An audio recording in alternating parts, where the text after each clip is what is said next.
That's a bloody sunrise, isn't it? That's just a picture. I know they say red sky at morning, shepherd's warning, but it's good focus.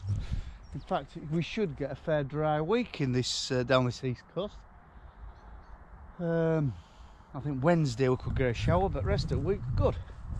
So yeah, toying with the idea of drilling this field of wheat here. It's been round up to a week, so we've got a good kill on blackgrass. There's loads of blackgrass come, quite patchy though, not like widespread, but we're gonna hopefully drill that. Well, definitely this week, but I've got Tuesday, Wednesday booked up. I have to go somewhere.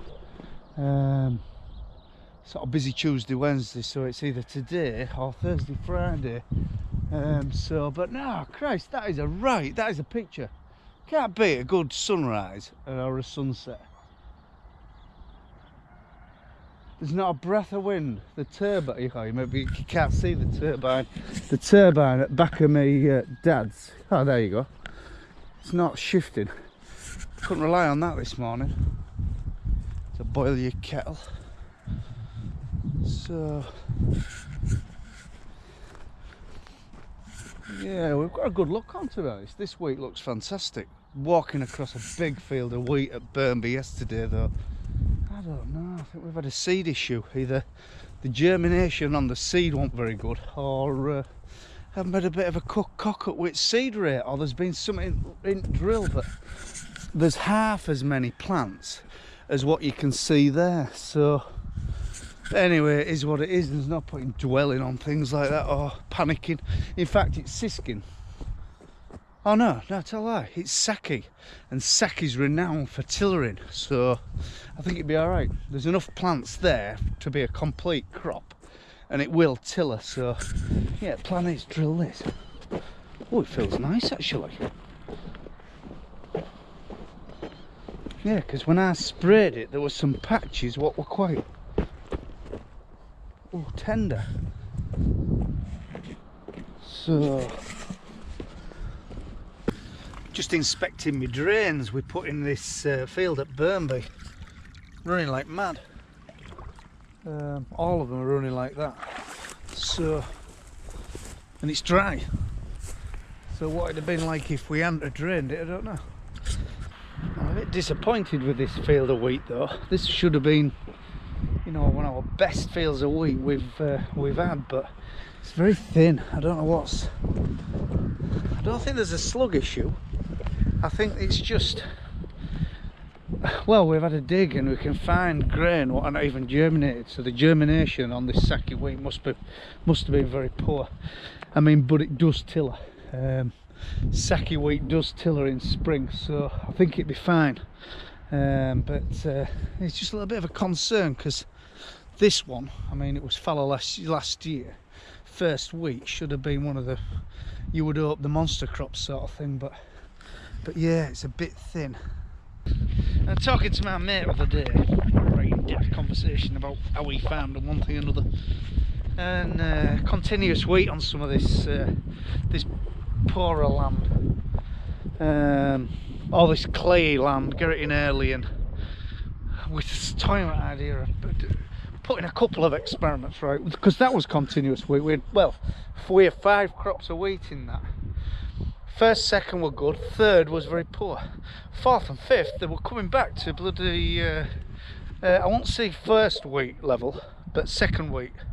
You know, so they do seem to overcome their disease issues and problems, and they seem to get immune, if they're in the same spot, the land seems to get immune to problems. So yeah, I think we're going down that route. So this is Kingsbarn Barley. Looks good. Bloody slugs have taken all at the side though. It's all gone. So that's a bit poor, but this is, some would say, a bit thick for Kingsbarn because it tillers massively. This field last year, I combined it with that class Autocano lenders, and it had a yield monitor on it. And a lot of this field, it said it was doing over 4 tonne. really good quality barley as well. I don't think we've ever never done anything as heavy as grown barley as heavy as that before. So yeah, it looks good. Slugs are stripping this and all though, look. You know, bloody must be a terrible slug here. Want some serious frost we do. You know, kill them and their eggs. Yeah, really pleased. Got a good look on. Our land's in better condition since we've had that big tractor though. And Simba Solo, I love the machine. All this has been done, Ollie Simba Solo'd it with legs in, with subsoiler legs in, probably 12 inch. And I don't think we even, oh no, Phil powered it. And straight in with Vardestad. And I think it's pretty perfect.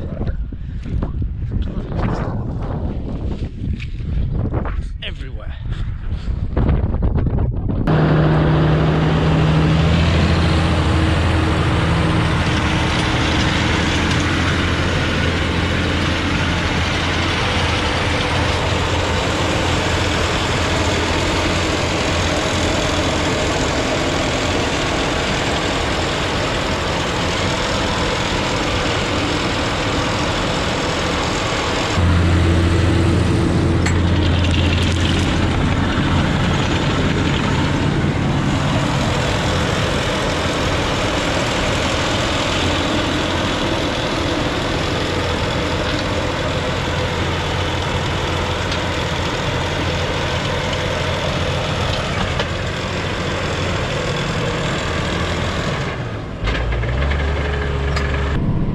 Off pretty good now, even in the lower bits which are a bit heavier. It's making a nice seed bed. All the seeds, 99.9% of the seeds underground. So, and I've had quite a few comments saying, "Oh, the plough and the power drills at its day," but don't you think the first 6 weeks of establishment is the most important time of the crop's life? You know, you can look after it after that with your chemicals and your fungicides and your insecticides, but if you haven't got a crop to look after, you know, it's a non-starter, isn't it? So I think the first 6 weeks, and we try to, you know, make them first 6 weeks, you know, put a seed in the ground. And I don't think it's always practical to direct drill. I mean, it's got its place, and I think it's the future. But just at the minute, you know, yes, it is expensive what we're doing here. Like we've ploughed it, we've powered it, and we're drilling it with a combi. You know, supping loads of diesel, and diesel's dear. I mean, someone told me yesterday 78 pence a litre, and they reckon by Christmas it'll be £1. But I mean, what we're using now is cheap. It was about 60p. Well, it ain't cheap because we'll still have to replace it with deal. But it was bought right. But no, I disagree with them really. I think, you know, if you just bang it in, you might end up with half a crop. So you've got a bad start. So you're going to get a lot less at the finish. When you come in with combine, it's going to be, you know, a bad crop still. So, but anyway. Next door's wheel looks fantastic apart from a bung spout I've had. Yeah, that looks really good. I think it's Saki, that. I'm sure it's Saki. Or Saki at the top and Skyfall at the bottom, so we'll see which is the best out of them two next harvest. But yeah, we see that it's fully established now. It can withstand whatever winter chucks at it, apart from flooding. If it got flooded for weeks and weeks, it'd kill it.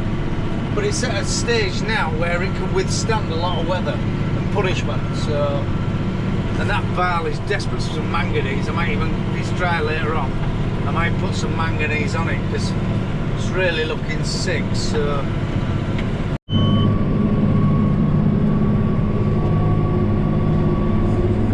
if you see them pieces of paper, they're my pre-emergence markers.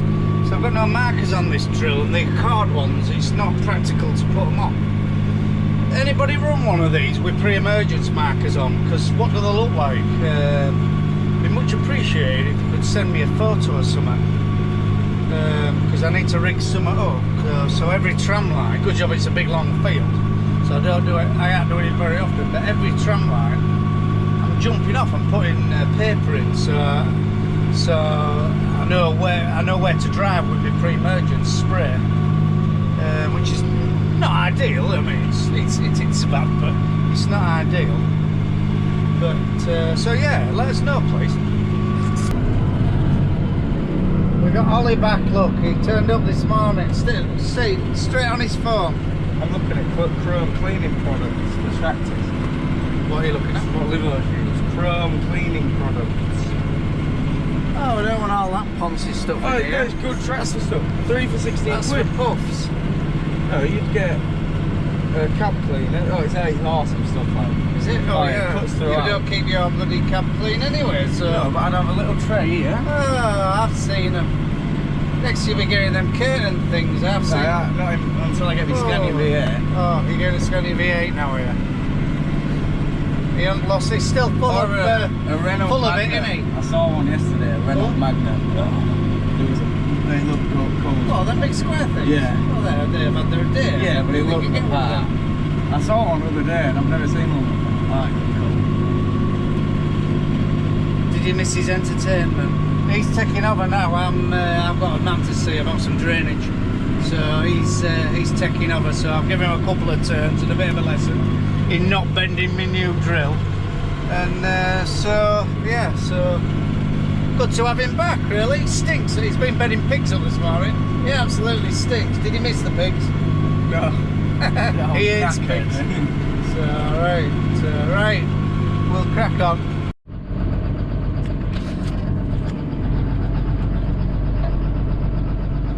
Morning, it's the 12th, Friday the 12th of November, and we should finish, well, we will finish drilling today. It's got about 3 hours left, that's all. But it's raining tonight, which wasn't expected, but it's expected to rain sort of 11 o'clock time, so he's coming in early and getting finished. And but this video's really gone against the grain of what's happening in the world at the moment. I mean, low carbon farming, and everybody's talking about direct drilling and one thing or another. As the plough on its day, I don't know. Is there, when you come out with your plough, is there going to be people in Gato protesting? Oh, you're letting the carbon out, you're doing this, you're doing that. Well, I don't know, but I'm preparing for the future a little bit. We've ploughed a lot more this time. But as you know, I keep going on about blackgrass and one thing or another. And we're trying to have a clean slate sort of thing. You know, plough all them seeds down for a fresh go when the plough is frowned upon, you know, and we do go around, we have to go the min-till, the direct drill, don't let carbon out, don't burn a lot of diesel. We've burnt a lot of diesel this time, to be fair. More, well, I would say more, yeah, a little bit more than usual, because we've used the plough instead of going straight in with such a solo. Like, we could have soloed that, but all that blackgrass issue would have still been on the top. So what we've tried to do is turn it in and eliminate it for the future.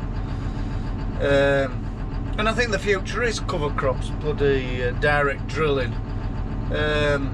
You know, so, but that's why we have, I mean, very, very expensive to put grain in the ground. But like I said earlier on in this video, that if you don't get that grain established, a friend of ours, his neighbour bought, I think it's a Sumo direct drill, brilliant drill,